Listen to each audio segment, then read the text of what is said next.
Good morning, everyone. Welcome to the Crook County Work Session for the Board of County Commissioners. Today's date is Wednesday, August 13th, 2025, and it's 9:00 a.m. Start off with public comment. If there's anyone that wants to have a public comment in here, please raise your hand. None online. If someone wants to have a public comment, you can type in your chat box. Then we will unlock you so you can talk.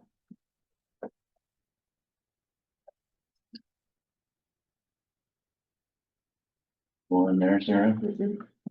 Okay, so we'll move on to discussion items. First on the agenda is a best care program and community update. Melissa Thompson with Chief Behavioral Health Officer and Angela Cummings, Behavioral Health Director.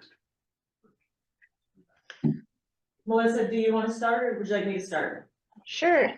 Good morning. Can everybody hear me okay?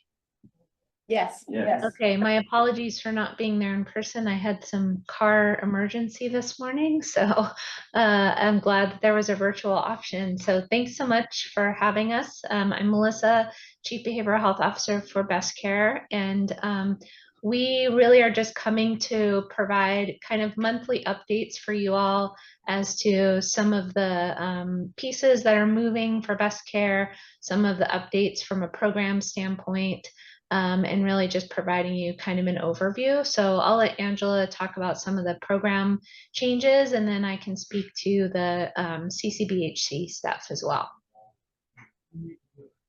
So since I talked with you guys last about our sober house that's been open, the initial plan was that it's a duplex and we were going to have all male.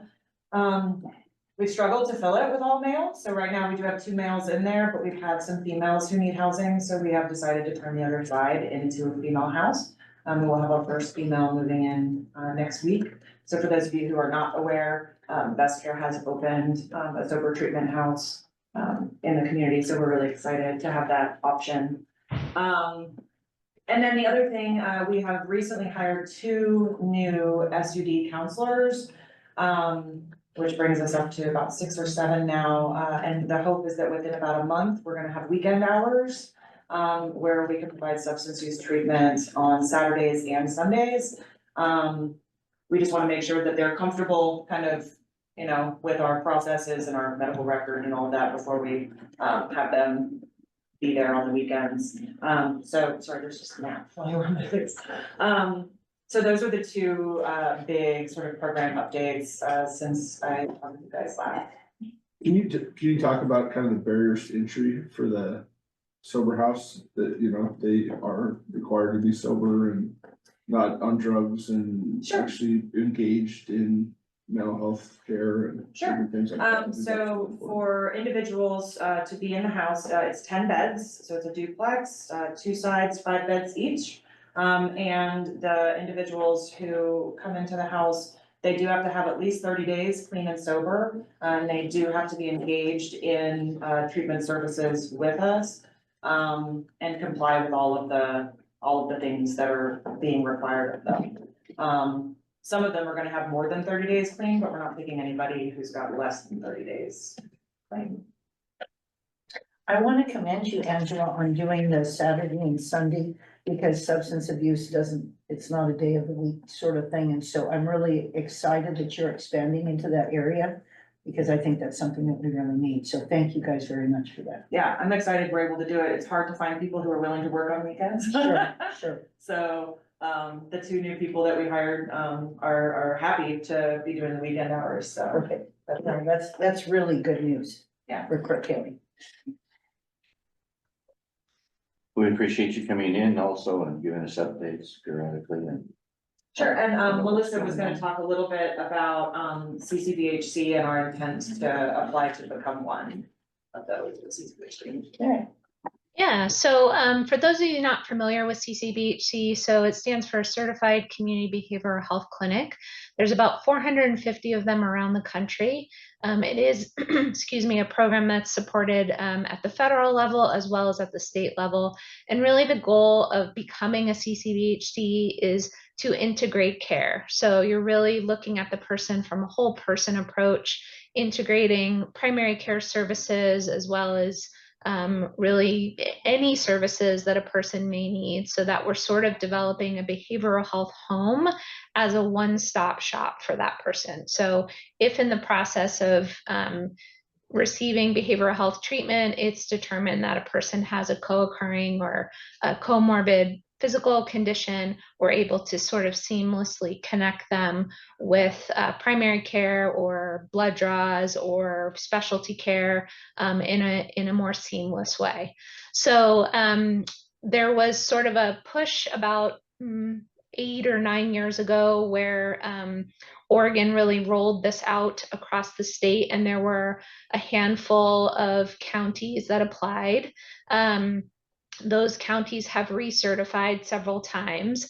This last go around, the state opened it up to any new counties that had not been previously certified. And so from a best care perspective, our Jefferson County location had the SAMHSA larger CCBHC grant and is now going through the process of becoming sort of an official state recognized CCBHC location.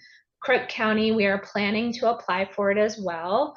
However, the kind of what they're deeming as brand new applicants, meaning you've never had a grant, you've never been certified before, they are currently telling us that those applications will begin sometime around the beginning of next year, January or February. So we are planning at that point to submit that application and become a CCBHC.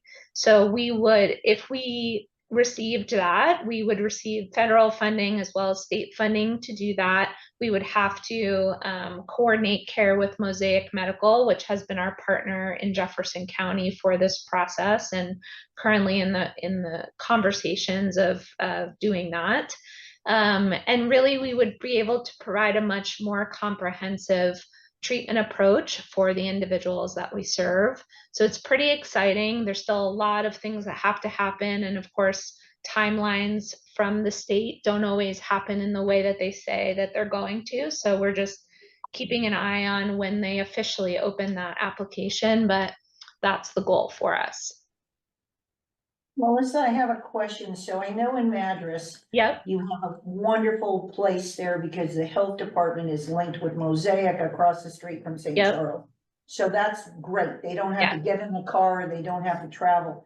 If Yep. we were to get that in Crook County, I am working towards integrating all of that together, hopefully. Yep. But would you then have someone from Mosaic on your campus, or would you kind of try to? The biggest thing is you lose them in that transition of transportation. Yeah. Have you kind of thought about how you would handle that? Yeah, we're still working through some of that. There are some requirements. So when they originally rolled out the grant years ago, the requirement was for the primary care to be co-located in the same actual building. They've changed that requirement, but there are still some services that are required to be co-located. So we are still working on the process of how we're going to fit that into our current location, because that's where we would fit it into. And there's requirements of a certain amount of hours per week that it has to be co-located. And so those are some of the details that we're still working out with Mosaic. They have been a great partner that we've worked with for a long time. So I have no doubt that we'll be able to get there, but there are some logistics that still haven't been ironed out. Thank you. Yeah, absolutely. Thank you very much, both of you, for your report, and I look forward to hearing from you guys monthly. Thank you very much. Thank you, guys. Thank you. Rebecca, OSU Extension Program update. Master Gardeners. Amy, Joe, and Lisa are here today to give their program update for the Horticulture and Master Gardener program, and so I'll hand it over to Amy Jo. I know that she has slides, and she sent a one-pager to you guys to review prior to.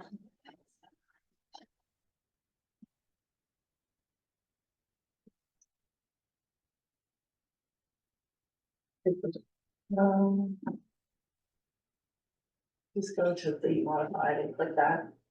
Oh, yeah. And the top one there. Thank you. Just make sure we are sharing this on really fast.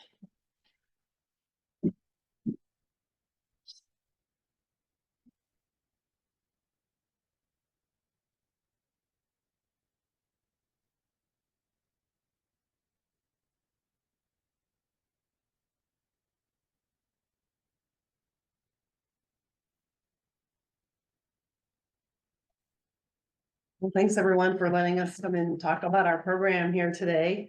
So my name's Amy Jo Detweiler. And I'm Lisa Cowan. And she's a part of our horticulture team along with Rachel Humpert, who's based in Deschutes County, but we serve a tri-county program. So we operate as a tri-county program. And I'm just gonna go kind of do an overview of some of the different things we do in community horticulture. You can advance it. So basically, community horticulture, what does that mean? There's kind of a lot of different names for it. Sometimes it's called consumer horticulture, falls into the realm of commercial horticulture, just depending on who we're working with as a client. But basically, we're teaching people about the culture and care of plants. We do a lot of plant diagnosis, like troubleshooting insects, disease, that sort of thing, whether it be on a small scale or a large scale. We work with all audiences. And the goal is just to help people be successful, to get that, tomato to grow in their backyard or whatever the case may be without having to spend several $100s to get one tomato. So you can advance it.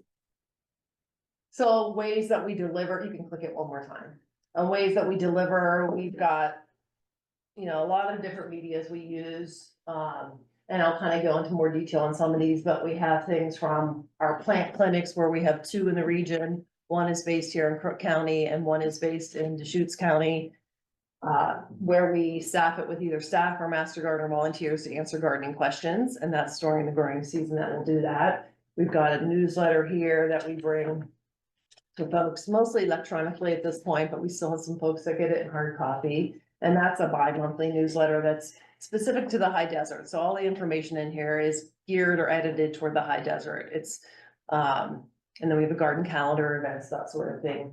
We have publications that I'll show you in a second here. We do all kinds of media. We've got YouTube, and then we do email blasts and things like that related to gardening tips that are relevant and timely. So the public value in our outreach, what are we really talking about? You can advance it. These are the main things that we're hitting. We're talking about soil health and pollinator health and backyard food production, things like wildfire preparedness, water conservation, those types of things are the public value where we're helping people kind of get there with those things. Water conservation, of course, being a big one with gardening. So in 2025, right now, we have 35 trainees going through our Master Gardener program. And so all of these types of outreach that I just mentioned, obviously, we're not getting there on our own. I'm not doing that with just 3 of us staff members. We're doing that because we have dedicated volunteers that are committed to the program. And it's a pretty intense volunteer program. You start in January with classes, learning about gardening techniques, and you don't get your certification until the end of October. And so you're kind of training intermittently throughout, doing both hands-on and classroom training to get your certification. And then once you're certified as a Master Gardener volunteer, to keep that certification, you have to do continuing education units, just like any other certification. So very committed group of volunteers. We have 86 that are returning. And so we're kind of mid-season right now with our Master Gardener trainees. So I'm usually managing anywhere between 100 and 120 volunteers, kind of ebbing in and out of the program at any given time. Can you advance it? Our plant clinic, like we mentioned, just to give you a sense of the types of questions we're answering. These are stats from last year in 2024. We're answering lots of gardening questions through different portals. So plant clinic is, as I mentioned, where people can call in or walk in. We have Ask Extension, which is a national portal that questions get sent to us as staff, and I have a couple trained volunteers helping me with that as well. Just to give you an example, this was a Crook County example.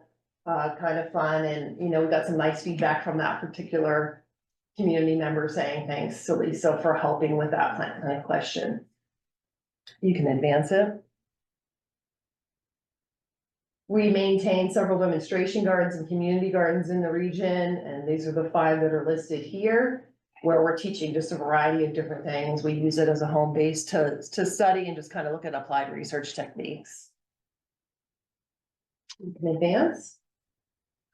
And then some of those gardens were growing produce and donating it to the local food banks in various locations. And so we've donated to the food banks here in Crook County. We donate to Neighbor Impact for food distribution. We just have a couple different outlets there. Go ahead and advance.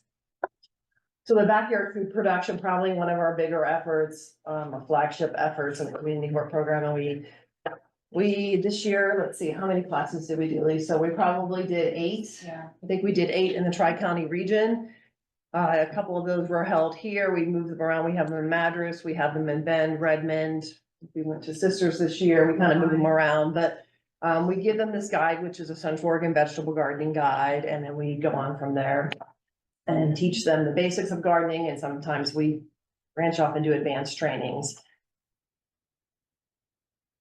And what's nice about this guide is it's both in English and Spanish. You can advance.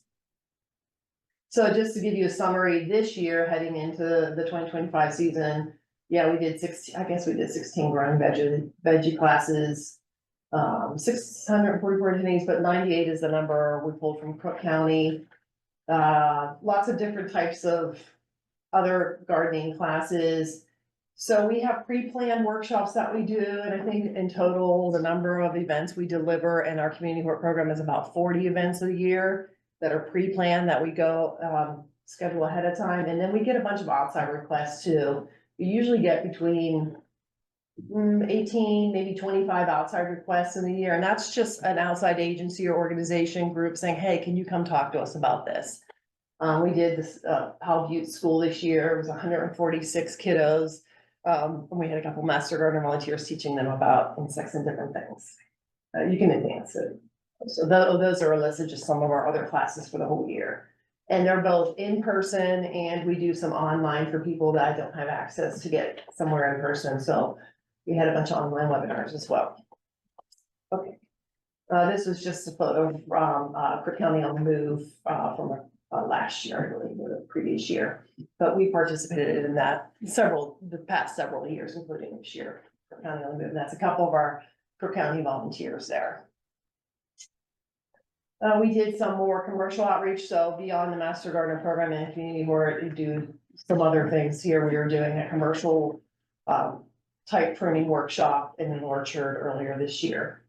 You can tell it was cold that day. Yeah, we're always pruning in the snow, it seems like. Yeah, you can tell. One girl at least has some coffee, keep her warm. Yes, we had a pretty good turnout for that. We invited down our tree fruit specialist from Hood River, came down and helped us with that class. High Desert Garden Tour is one of our annual events that gets a lot of participants, and this is an image from the tour. We moved the tour around each season. Last year it was in Crook County, so this is one of our Crook County homes in Powell Butte that was featured on the tour. And I think we had about 250 attendees for that event, so people love being able to just go and snoop in other people's yards to see what they can do and be inspired by what they can grow here. We make those educational as well. So yeah, we have like tables set up, plant identification. We had QR codes people could scan about certain plants that we knew would be kind of highlighted. They can learn more information about that. It's a pretty fun event. You can advance. Oh, I just have to show this picture because I love this picture. Can you see the guitar in the pavers? Oh, you're right. Yeah. This was on the Crook County tour last year. Oh. It was really, it just struck me. What I particularly like about this photo is you kind of have this transition of where he has some things he put in the garden, and then it transitions into the native landscape, which I just thought was really amazing. You can advance. And another one of our homes that was showing some Firewise principles or practices with different techniques. You can advance. So the sustainable gardening component is another big component of the horticulture program here in Central Oregon. I've been working on water-wise plant material information for a long time. The fire resistant plant guide just got revised again. The original one of that, I think, came out in 2000. I think this is my 4th iteration of that with some other co-authors and, you know, we've received some nice feedback. The fire resistant plant guide is used internationally. They're using it in Canada, they're using it in other western states. And we've received, professional national awards on, the fire resistant, the water wise, and also the vegetable gardening guide at a professional level, for all three of those. And so we just try to keep those current and, give those to folks they like, that they're pictorial. I think that's really helpful in making an informed decision about what you want in your landscape or yard. Doing lots of classes on fire resistant plants, firewise landscaping. I work with the fire program team. They're the specialists on the broader scale of fire wise practices. I'm just kind of have a specialty just with the plant material itself, what to plant and how to space it, that sort of thing. And so next week I'm going up to Portland for the Oregon Association of Nurseries, an industry show called the Far West Show. If you're familiar with that, it's the biggest nursery trade show. And they do it once a year. And so I'm going to do a firewise landscaping class for that audience up there. And then Gordon and I are doing a class here in Crook County, up in Juniper Canyon, on firewise, some restoration type stuff. Not next week, but the following week, I believe. You can advance it. And then I just, you know, serve as a technical advisor in the community hort program. And we'll go out and do site visits. This was just one example. This was in Redmond, a raised bed situation at a mixed housing environment where they couldn't get the plants to grow. They didn't look good, kind of yellow, chlorotic. And then I went in and I told them to adjust the way that they had filled the bed. They had filled it with some heavy, kind of what I call junk soil. And we modified the soil, and if you advance it, you can see, you know, once they replaced the soil, how they were able to get some production there. And the one of the residents there let me know, like, it's been working really well for them. So technical advisor, both for, again, community members and or on the commercial aspect. I think I have, you can advance it one more time. Yeah, this was at one of the golf courses here in Prineville. You know, get calls like that too on just tree health or care or some issues, and we'll go out and do site visits. And try and help people troubleshoot to see if they can remedy the What was plant. wrong with that one tree? You have one tree to the left that looks healthy and that one on the right. Yeah, I have some more close-up photos, but if you were to pull in closer to that, you would see western gall rust, which is a plant disease on the branches of that particular one. Yeah, which interferes with the flow of water to the needles. Can you save it? You know, it can coexist with that disease for a long time, so you wouldn't necessarily have to say take it out, but you kind of have to counterbalance that if you don't want it to spread to trees that are healthy around it, so. I was gonna say, you're better off to get rid of it because you Mhm. got that tree, but then how much exposure is that other tree? It seems like it would be already transmitted to it. Potentially, Yeah. yeah. There's no spray or anything then. You normally no, it's kind of hard to get rid of this one. Normal recommendation is remove the branches, but in this case, it's there. You can't tell, but there was a lot of it, yeah. So that's where you kind of have to weigh and balance with the, you know, if you really want to keep it on. We're actually headed after the meeting today here for another resident here in Prineville that has a giant willow they're trying to preserve.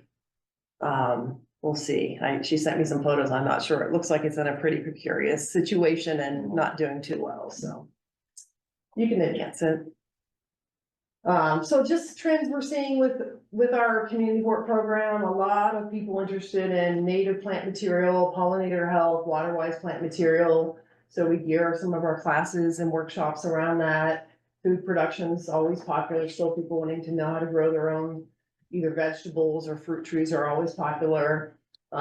What's next? You know, we're gonna do an alternative turf research, like ground cover study at the Redmond Extension Office. I'm gonna work with some folks on that and just try things like creeping times and maybe some mixes, and because we're seeing a trend of people tearing out turf. But what I'm seeing going back in is not really good choices. So we're gonna hope it influence them to put some plant material back in and make some good decisions as a base for water wise and also to prevent, you know, for fire wise as well. So, and then What would be a bad decision? Well, I'm seeing a lot of people just putting down like solid plastic and then maybe just decorative rock, and so it's just like a heat sink, and then the soil health fails underneath the plastic.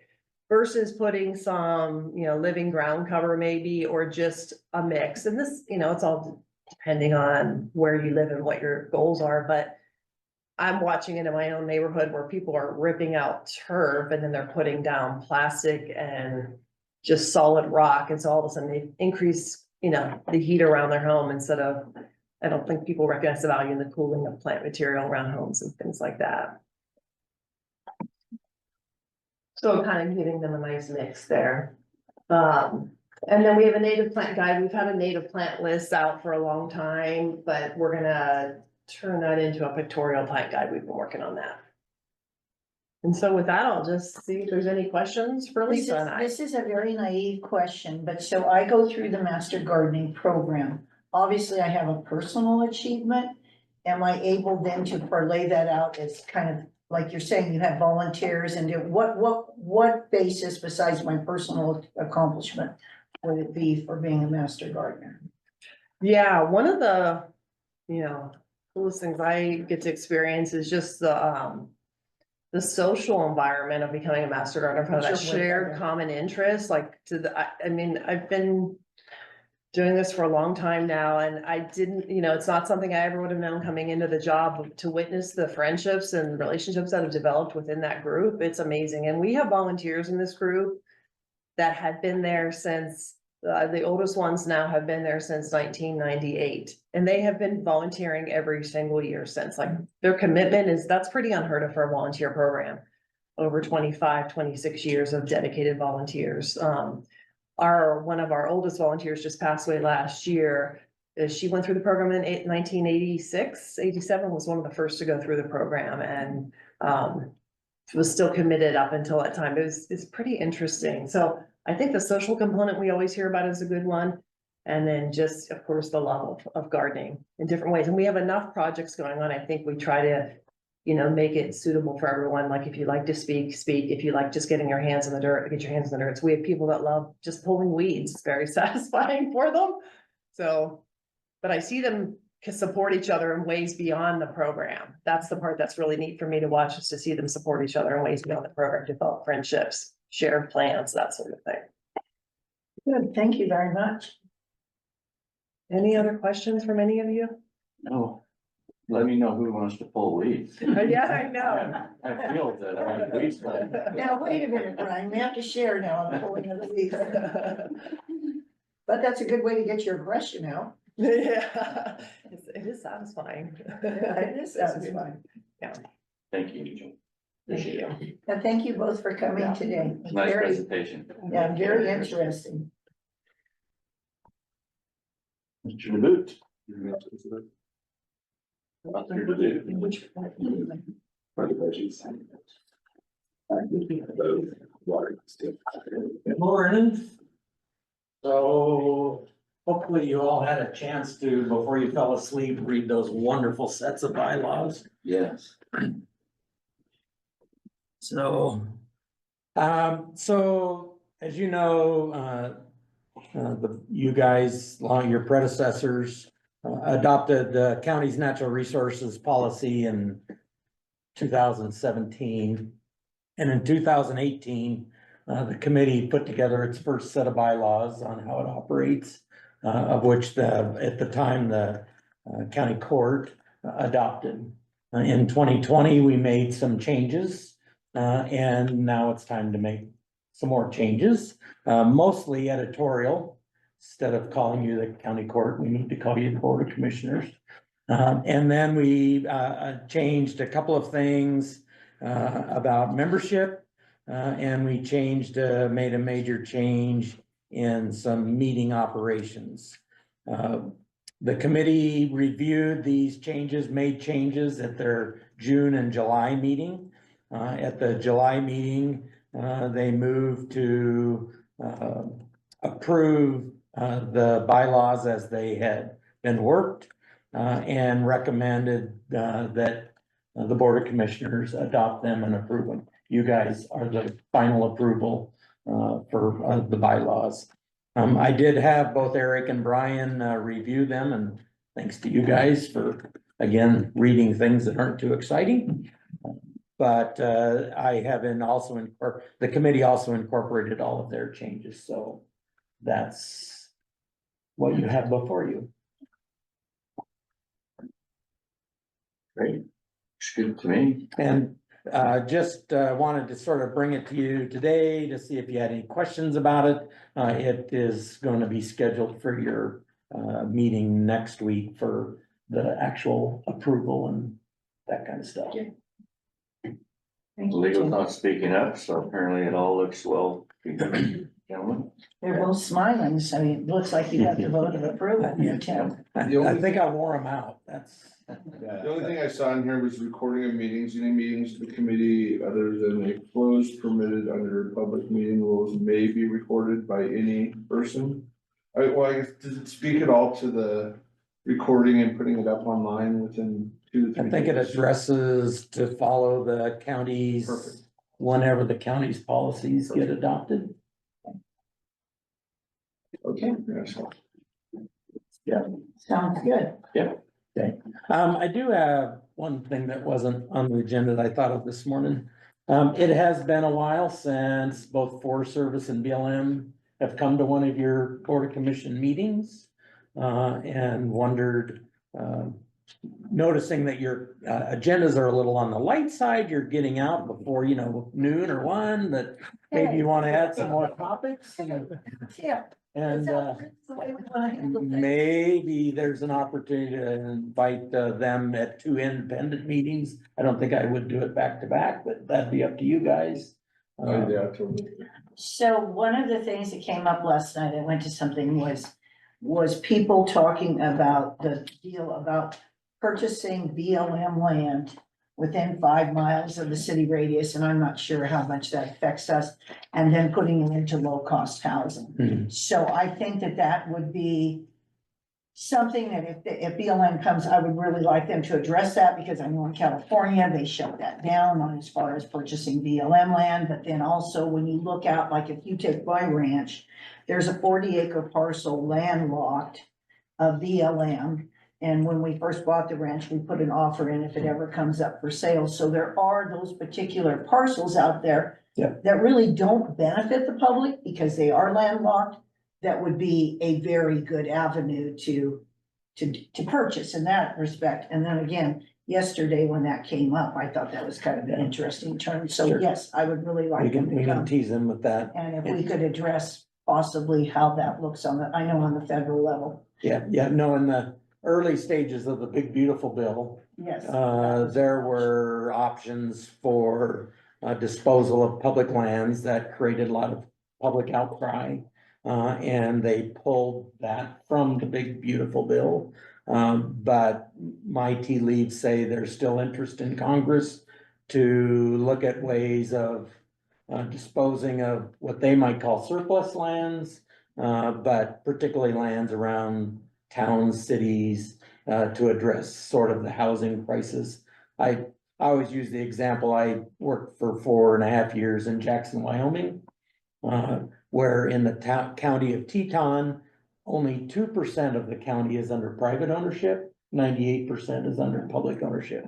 So one of the biggest challenges they have is housing, and you try to buy a house now in Jackson, Wyoming, you pay hundreds of thousands, if not in the low millions. And it's mostly because There's no problem. there's no land to build more housing on, The so. bottom of Utah, I was very interested on a public lands meeting. They were talking about the commissioners that they had parcels within the town, the urban development, basically. And they were fire hazards. Nobody took care of them. They were really an infill for the town because population had went all the way around them. So why and I found that extremely interesting, and it was down more on the bottom. Like I say, they listed the towns, but they were in the bottom of Utah, and they went in and out my ears, but I thought that makes sense to me. That just makes, why would you not infill property that is basically not being master gardened? No fireflies. Yeah,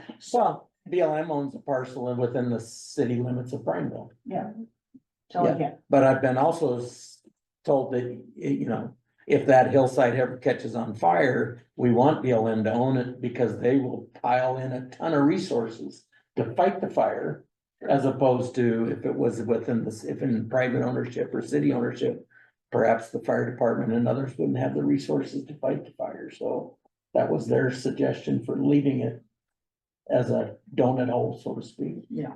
Hadn't thought about that one, but Is So, that kind of the disposition, like, because we were looking into that in conjunction with the property in Lina?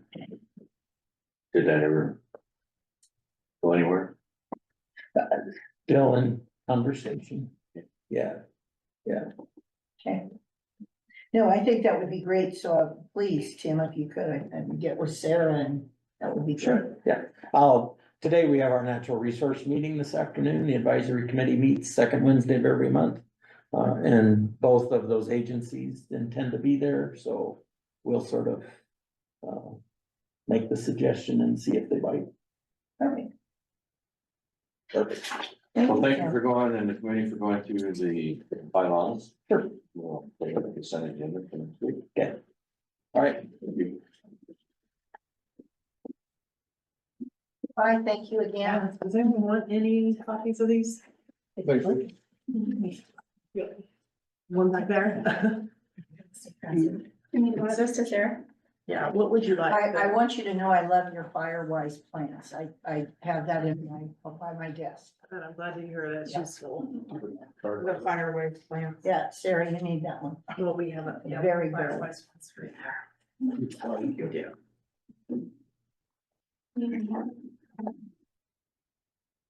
Thank you. It's getting your Firewise one.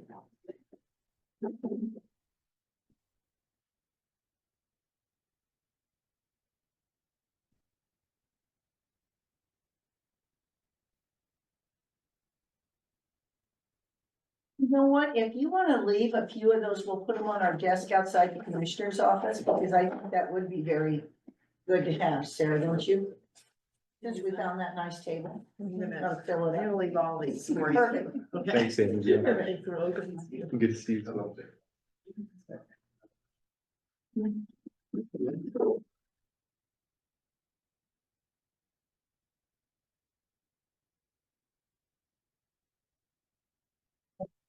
Christina, good morning. Good morning, commissioners.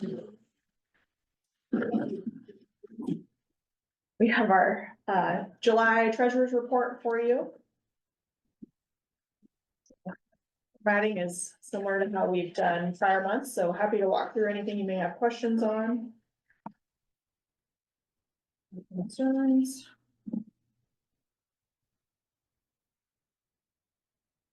Is there anything you have questions on or concerns? No, I am excited with where we're sitting at right now. Okay. Especially the months before we get taxes, are always the months where we draw down the most cash, and right now in a comfortable place with where we are with our cash position, so. Okay. That's what we want to hear from you, Christina. We want you smiling every day about the money. I will try to make that happen. Okay, that's the good thing. Thank you very much. Yeah.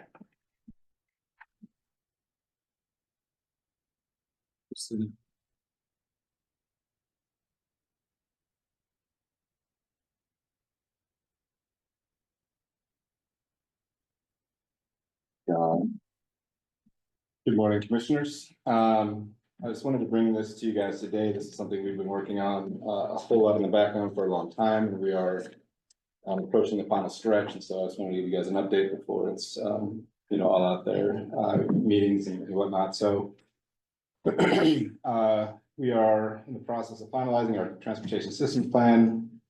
It is a 20-year planning document that governs transportation and transportation investments. We did our last one in 2017, but with the population exploding, it made sense for us to take another look at this, and so we are doing one now. This one, I have the schedule for you here.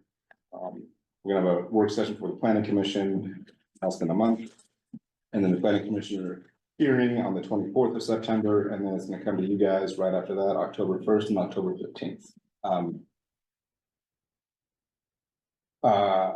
stepping back a little bit, so in April, we had our open house for the TSP, and we also had that Juniper Canyon alternative access presentation, and at least for me, that was pretty eye-opening, that how the level of concern that everybody had there for fire protection, and so it was, you know, it seemed like we maybe just another road wasn't the best answer for them for all their concerns, that maybe that's something that it went above and beyond just simply the TSP. And so we kind of went back to the drawing board, and Commissioner Crawford and me and Russ Food and a few others have spent a lot of work on this, trying to come up with a plan. Work for everyone. But so the TSP, I just got the draft of the final plan. Still trying to get through it, just got it, I think, Monday.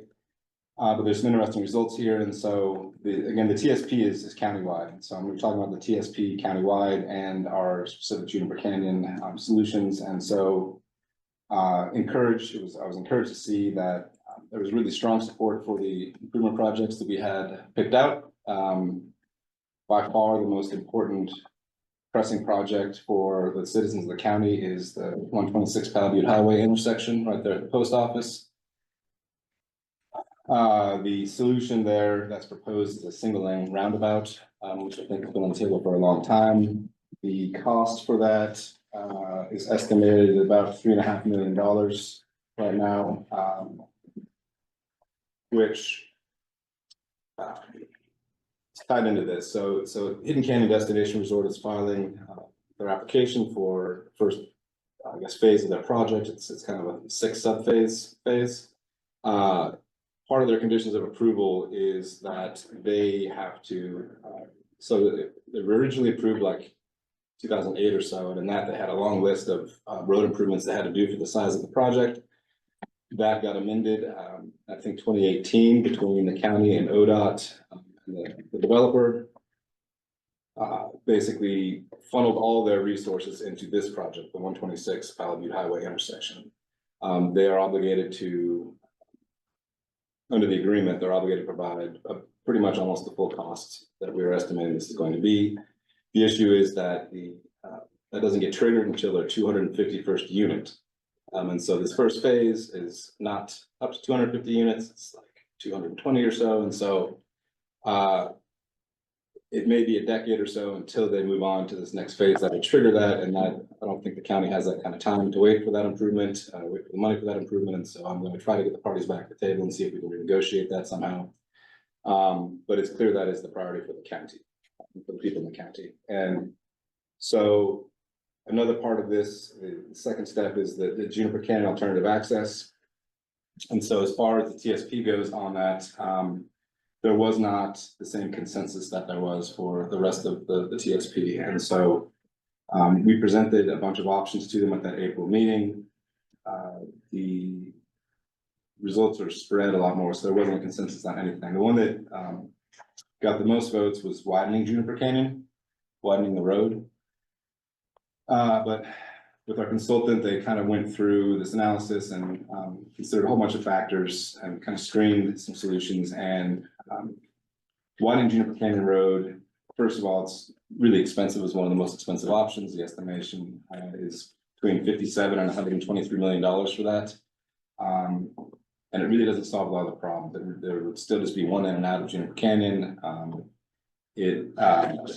Traffic would still flow through that same spot. That intersection would still be overburdened. Everybody would still have to go through downtown Prineville to get west. And so the next highest was this W01A, which is up at the north end that comes off Davis Loop and then goes west. That one is the one that they are recommending as their preferred route.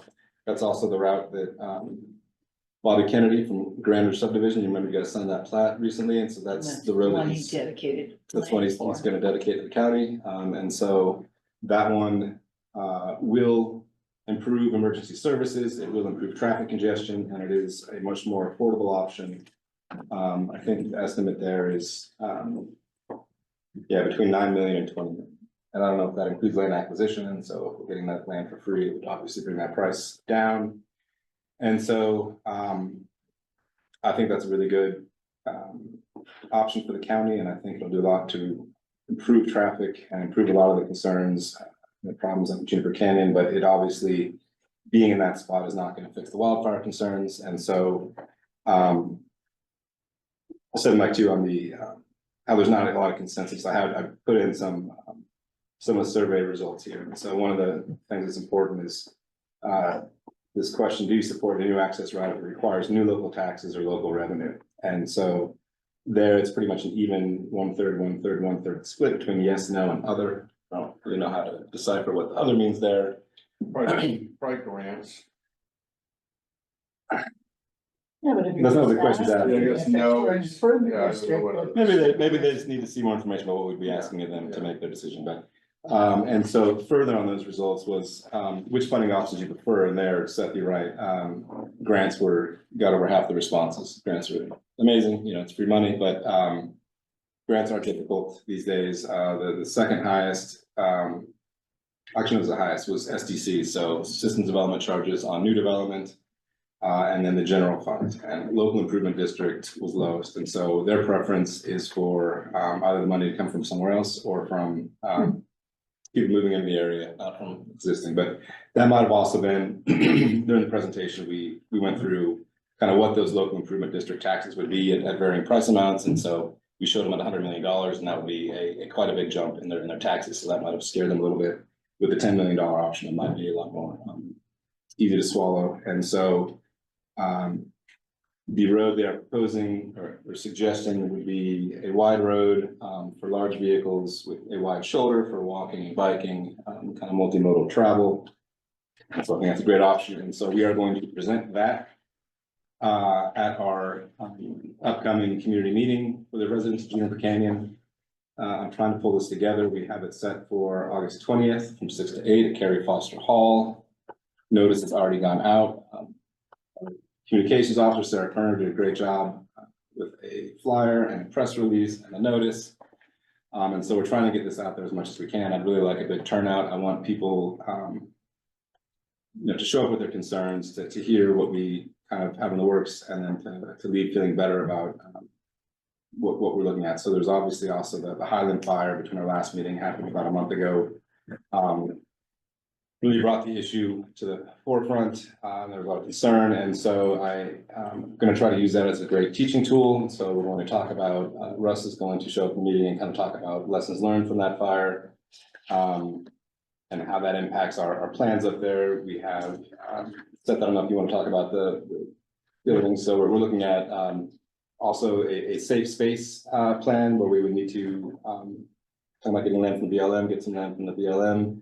We have 5 40-acre parcels circled on the map up there where the county would take ownership, clean the property from Juniper and maybe gravel a portion of it. And so the concern is everybody tries to evacuate at the same time, it's not going to work. And so Russ's preference is for people to kind of stay in place and stay safe. And so with these safe spaces, that would alleviate the need to try to get out of town. They could just hold up down in one of those spots until the fire could be addressed. We are also looking at a new alternative route, also through BLM property that goes east and is a southern evacuation route. This would be a seasonal access that then would also help with those wildfire concerns. And then there's more stuff that we have that we're going to have planned to share at the meeting, including the College of Forestry with some Juniper information and tips. And BLM has a new program that they had as a pilot program for a single HOA. And they are going to come present to people of Juniper Canyon and hopefully expand that program to the people up there where they're allowed to go on to, with a permit, go on to, if their land abuts BLM property, go onto that property, BLM's property, and clear junipers to create a safe buffer from their own property. So Yeah, it's really a 3-pronged attack. You've got the potential access south on Juniper Canyon, which I hear you on your survey, but I talk to a lot of people, and the vast majority of people that I talk to want a fire access at the back of Juniper Canyon. Yeah. I mean, I think there's other ones that they would look at down the road, but I think that southern access is the one that especially when I was up there at the Highland Fire chatting with people, that's what I was hearing from them. The safe spaces, just in case the individual, subdivisions get cut off, so they have somewhere to go. That is not gonna burn and that they have a place to park their things. And then the third is working with the BLM to do a fire line. I mean, that's what you're really talking about. When you talk about cutting the 200 feet back from the property lines into the BLM property, is you're talking about a fire line around pretty much every subdivision in Juniper Canyon. And so we saw that that was super effective with the fire that was up there. So I really think it's a three-pronged attack of the additional access to the south, fire, safe spaces, and then the fire line around the subdivisions.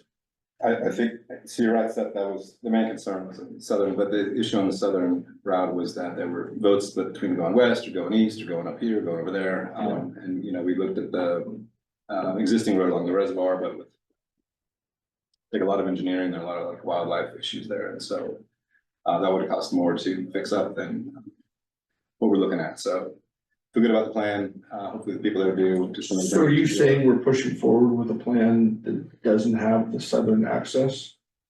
It's not gonna be the TSP yet. We need to get more information on the cost and so we need to do more. Because we can come in, we have to get the TSP done. So we can come back and amend the TSP and just add that on there once we get the enough information. So Brad did a drone flyover, and so we have that data. We just need to get a consultant in to process that data and figure out what the cost is going to be and potential options for funding that. And then we can amend that data. You're pushing them out, if you're pushing them out that reservoir thing, you're pushing them out on a pretty bad place and a curve right there. Well, that's I what, mean, I get it's an emergency, but that does need a lot more thought because you've got that major curve, that road comes off. You know, and that fire's coming, what's to say that it isn't over that, you know, sure. so The there route is, we're looking at. I do agree. But there's a doesn't come out of the separate reservoir. route That Oh, it comes doesn't come near out, Eagle okay. Rock. that would be. near- Which again is property that is highly flammable because it's grazing and you've got your grass. And so you're looking at two options there that are a little, It's, do need definitely studied. so it's a tough nut to crack. And that was what, with Yes. at the meeting when my eyes got open, is that we've been trying to figure this out for 30 years. And so looking at the issue, there are not any silver bullets, there's no easy No, answers. And no, so we're but- trying to make the best, But you understand what I'm saying about coming across them there. definitely. Okay. That's basically it. I hope you guys, everybody can attend on August 20th. We Carrie are, Foster Hall. we are supposed to all be able, so that's perfect. And Sarah, thank you for doing a good job, like John said, and getting Yeah. the stuff out. Yeah, very quick, but I think it's a good looking flyer, good press release. So, are there any questions? No questions, John, thank you. No questions. Just ones I already brought up, but Will, for managers report, thanks, John. Sure. No. Good morning, commissioners. I just have some follow-up on a couple of quick items. First item, as you might recall, Bob Humphreys from Longhorn Ridge subdivision was here last week. Wanted some assistance with dealing with yard debris, fire cleanup related matters.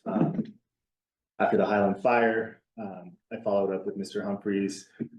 Tim DeBoot volunteered to help kind of discuss with him some fire restoration options. I also was able to connect him with Thomas Laird, our weed master, so he had some questions about weed abatement as well when he was here last week. And then Russ DeBoot, the fire marshal, has also been in contact with a number of homeowners in the HOA up there, and I think we've got a good path forward to help those homeowners clean up their properties after the fire. And hopefully we can avoid moving that problem from up there to the landfill instead. I think we've got a path forward to get it cleaned up on site. So just wanted to update you all on that, in a conversation from last week. And then I just wanted to note, this is as much for the public as for the board, but next week we will have a public hearing on Republic's rate increase request. My recommendation and some background information will be included in the agenda packet for next week. So just wanted to give everybody a heads up that that will be on the agenda next week. All I have. Pretty good, okay? Commissioner, so last night I attended the listening session by Neighborhood Impact. It was at the library. It started at 5:30, ended at 7.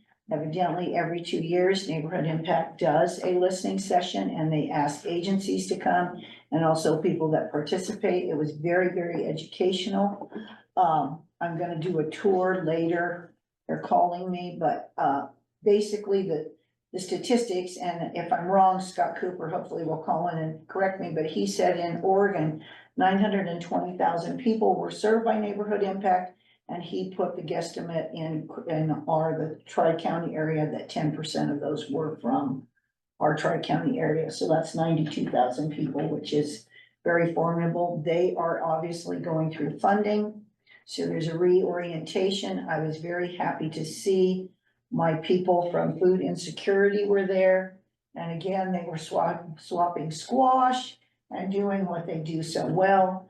And also from the health department, Rita Roden was there. She was online. She participated in the discussion. She had very good comments. She had some questions in order to help her in her position at the health department. So I was very, very pleased. I want to give a shout out to her for participating and attending. That's it. I think we had a really good fair. Just kudos to Casey, all the volunteers, all the fair board members over there. They were able to come through at the end and get a carnival, which we've been looking for years, and it sounds like it was a positive interaction for that carnival. So there's a potential for that to come back in the future, get a multi-year contract signed. And then I heard 1.3 million for the livestock sale. Before add-ons. Is that before any Before add-ons? add-ons, it was 1.3, like 5 or something. Change, yeah. So I think that will definitely change, because just look at what was really amazing was the people like Abacus put 10,000 for all children. And then you had Crooked River Foundation, 5,000, and you had those, so just even adding those that were announced. Yeah, the ones that, there was 30,000 announced at the fair. Yes, so. which was, and that again, Crook County generosity, how wonderful are we, and yeah. But the zipper, I know was a hit, because every kid that I talked to had ridden the zipper, some of them 6 to 8 times, which is I evidently an think Chloe accomplishment. was over 10. Oh, I She said didn't- she was didn't very tell? sick. So, and I do want to give another shout out, Hunter Newhart Yeah, put on a bull riding clinic, and then he did a bull riding thing that started at like 6:30 or whatever. I probably shouldn't say this, but I've never laughed so hard in my entire life of seeing these 20-year-old kids that have a waist about as big as my leg, and they would wave their hats, and those bulls would just buck them, and that was one of, and Seth was on the other side where the sun was in his face, but he told me he guesstimated that there were 300 people in probably the about stands. 300. And everybody Trying was to- happy, Yeah, everybody was laughing, Great it was musician. really great, and I expect if he will please do this again next year, I expect. But Casey Daly sat with me, and this was very disappointing.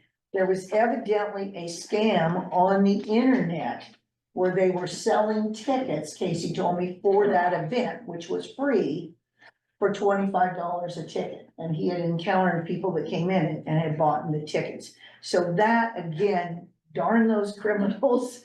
That was just kind of a sad part to that, but no, a big shout out to Hunter. And like I say, I have never enjoyed an evening that much as laughing at those young boys on those bulls. Very nice thing. Yeah, it was a great turnout. It was a great auction. There were a lot of people there. A lot of- Yeah, it was it was A lot of packed. support, yeah. Yeah, it was packed. It was really good. I told Casey I really want to know what the attendance is. I'm very, very curious to see, because it's gotta be up. I mean, I've never seen that many people. That was really nice. Okay, I received a letter from Ochoco Irrigation District, and they have asked for some support, not in the way of funding, but in support of a project that they have going. They are working with, on a floating energy, renewable energy grant program. They would like a letter of support. This is, going to be floating solar. It'll be located below the base of the dam at Ochoco. It is a re-regulation dam there, body of water that is about 3 acres. And they, now have, devised a floatable solar charging system. So that would be 3 acres, and it is, local power that will be, used in our community. It'll support about 100 households and businesses.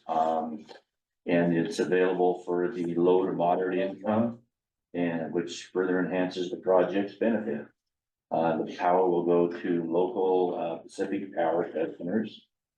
There will be no great big main, power lines or things involved in it, because it is a small one, but it will put out 1.3 million kilowatts.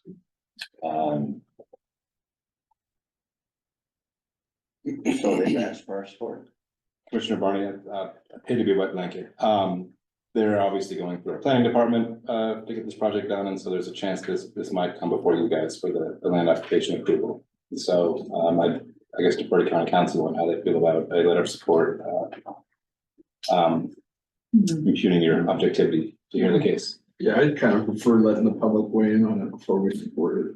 I think that right now the solar is super toxic in the community, and I think this is different than It's the a other. far different project than. But I think it's important to let the public have a conversation about it before we back it.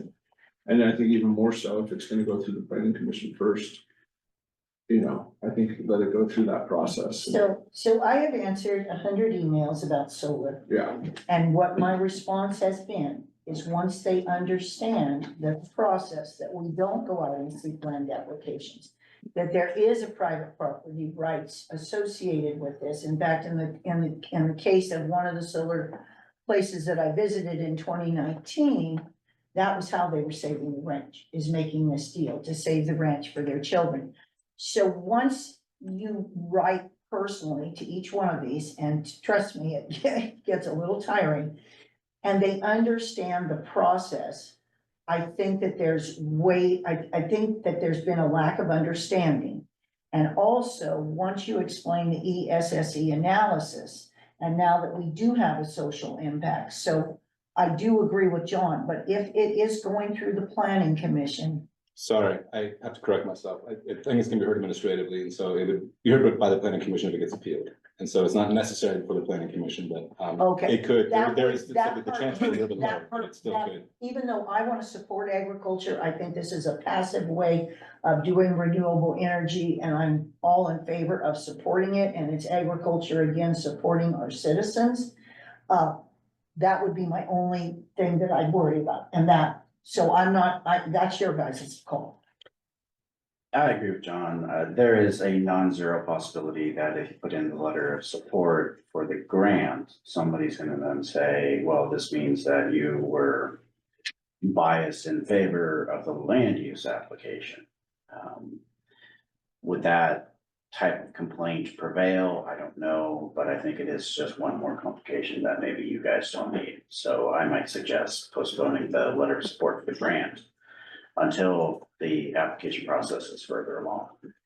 Or do you think that the letter could maybe be wordsmithed in a way such that it doesn't, I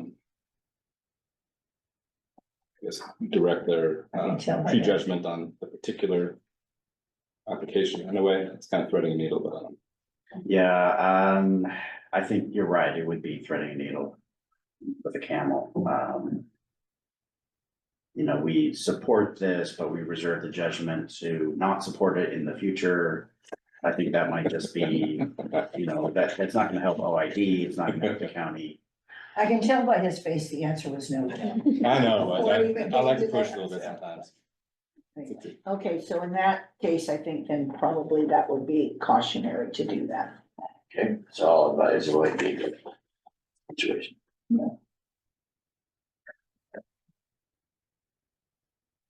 That's all that I have. Anybody else? no, Anybody want to make any comments? Okay. Meetings, I make a motion to adjourn the meeting if we need one.